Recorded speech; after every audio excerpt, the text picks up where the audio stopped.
이제 좀 살펴봐야 될 것들이 많기 때문에 특검 소식을 좀 분석해 보도록 하겠습니다. 어제 최상병 특검이요.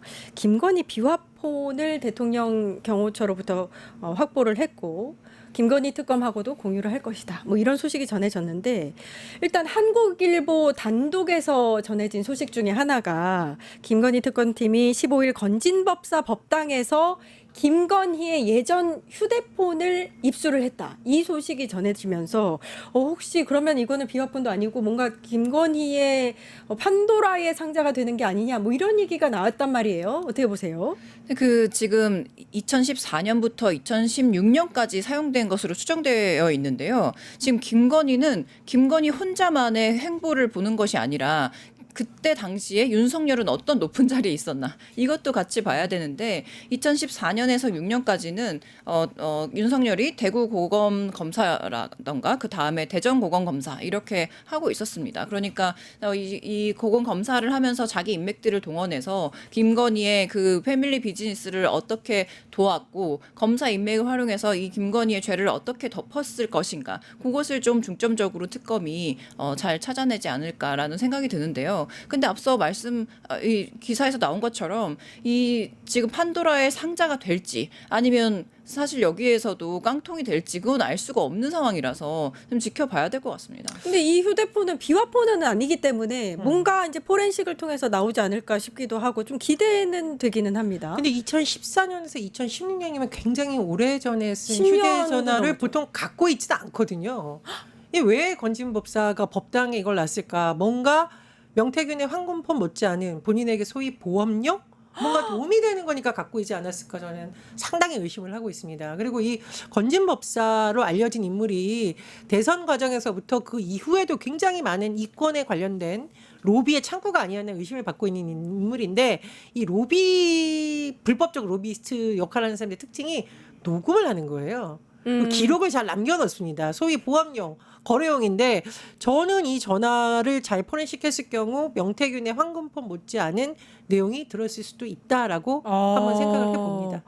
약간 부원장님 설명을 들으니까 딱 진짜 그게 맞는 것 같아요. 뭔가 왜 얘기를 갖고 해야 될 있었지? 것 같은. 네. 왜 갖고 갖고 있었지? 있을까요? 근데 네. 여기서 또 하나 짚고 넘어가야 되는 게 서울 남부지검이 사실 이 법당을 압수수색을 했었거든요. 근데 이때는 발견을 못한 건지 안 한 건지 아무튼 압수가 안 됐었어요. 네, 그것도 우리가 또 다시 한번 상기를 시켜봐야 될 사건이 있었잖아요. 예전에 그 서울고검이 도이치모터스 사건 재수사를 하자마자 뭐 3주 만인가요? 그 김건희 통화 녹취록이 수백 건이 나왔다는 거 아닙니까? 이미 그 검찰이 4년 동안 수사를 했음에도 불구하고 그 증거가 없기 때문에 무혐의 처분을 하고 나서 재수사 3주 만에 그 수백 건의 녹취 파일이 밝혀졌어요. 그러니까 아까도 말씀드렸듯이 이 윤석열의 검사 인맥을 이용해서 그동안 얼마나 수많은 의혹들을 지금 김건희가 덮어왔나 이런 것들을 정말 자세히 다 캐봐야 됩니다. 그리고 여기서 한 가지 또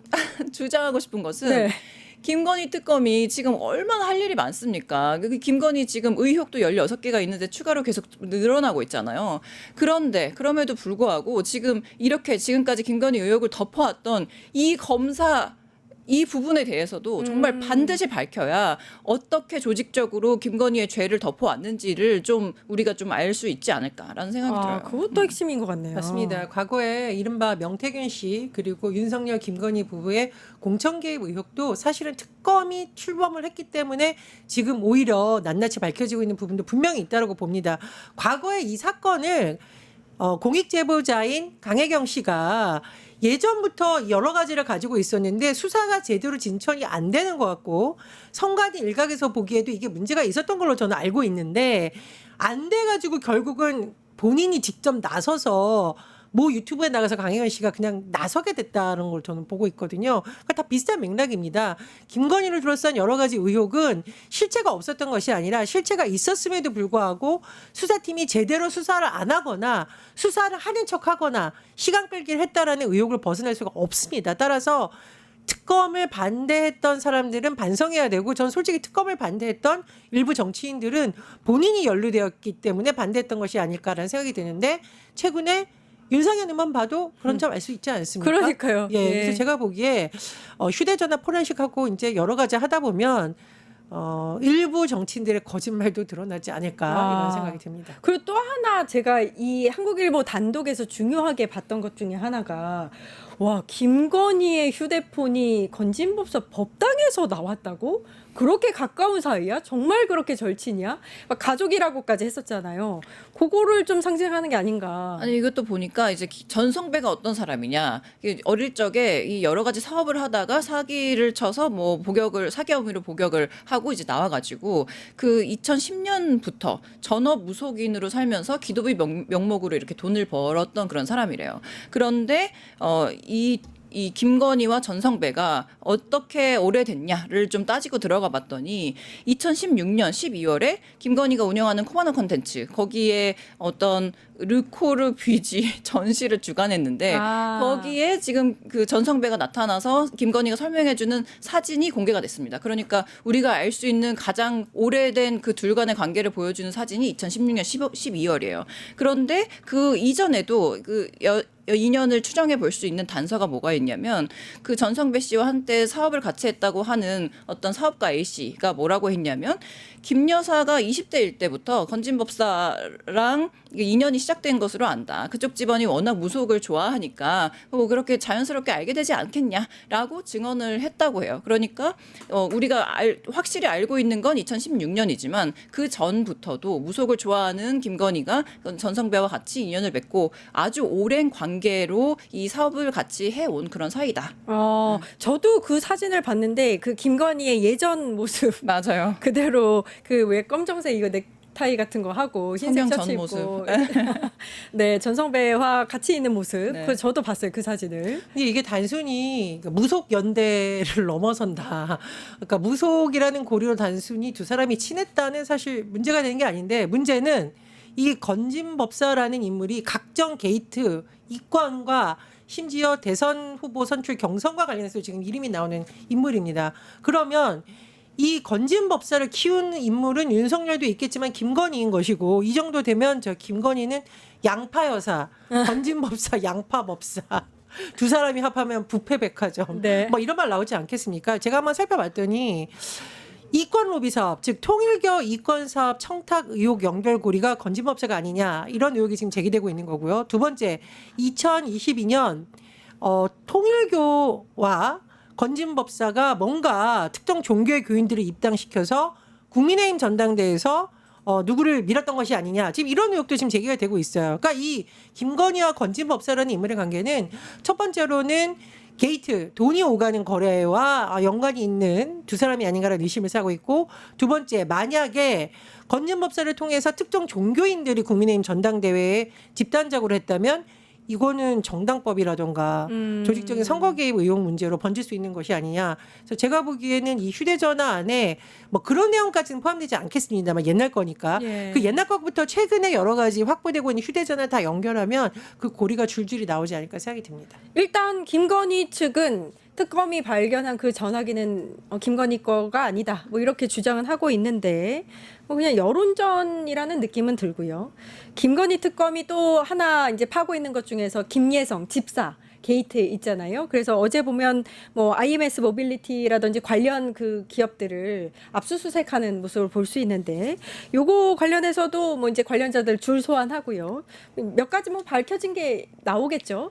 일단 지금 휴대폰이 증거가 있느냐, 이 명의가 김건희의 명의가 맞느냐 안 맞느냐 이런 것은 사실 지금 판례로도 인정이 됐는데 가족 지인 명의의 휴대전화라도 실사용자가 객관적인 정황 연계가 있으면 증거로 채택을 하는 것이 이미 판례에 나와 있습니다. 그러니까 김건희 명의 아니어도 된다. 어쨌든 김건희가 사용한다고 하면 이것은 김건희의 증거로 충분히 채택될 수 있다라는 점을 우리가 안심해도 될 부분이고, 근데 그 김예성 부분은 예. 지금 여기도 또 문제가 뭐냐면 김예성이 지금 집사다. 그러니까 그 김예성을 조사를 해야 된다라고 하고 7월 초에 특검이 압수수색 영장을 신청을 했는데 법원이 그걸 거절을 했어요.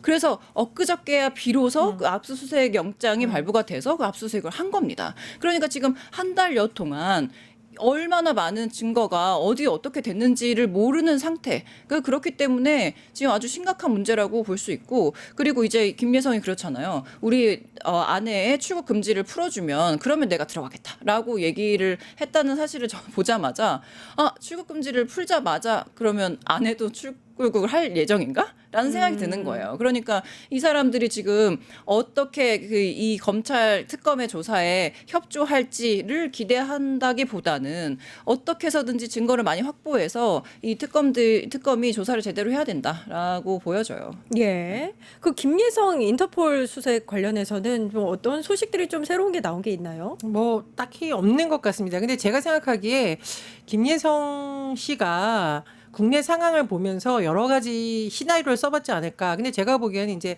이 배신의 물결에 합류할 가능성이 있다.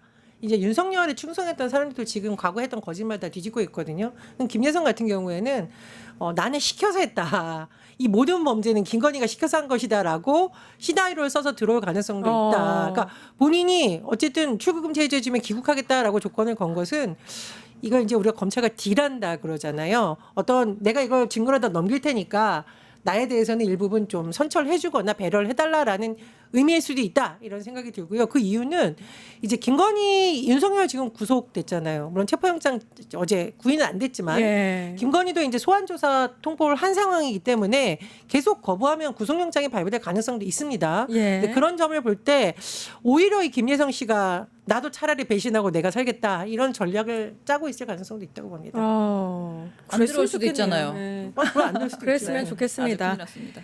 자, 정치하는 언니들 오늘 더불어민주당 전당대회 현장을 연결하면서 정청래 당대표의 당선 소식을 함께 전해드렸습니다.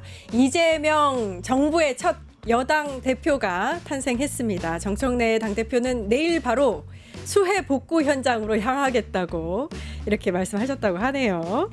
네, 정치하는 언니들 여기까지 하고요. 전예현 민주연구원 부원장님, 이지혜 전 민주당 상근 부대변인님 고생하셨습니다. 감사합니다. 네, 곧바로 김창현의 창이 방송되고요. 저는 내일 4시 50분에 다시 찾아뵙겠습니다. 함께해 주신 여러분 감사합니다.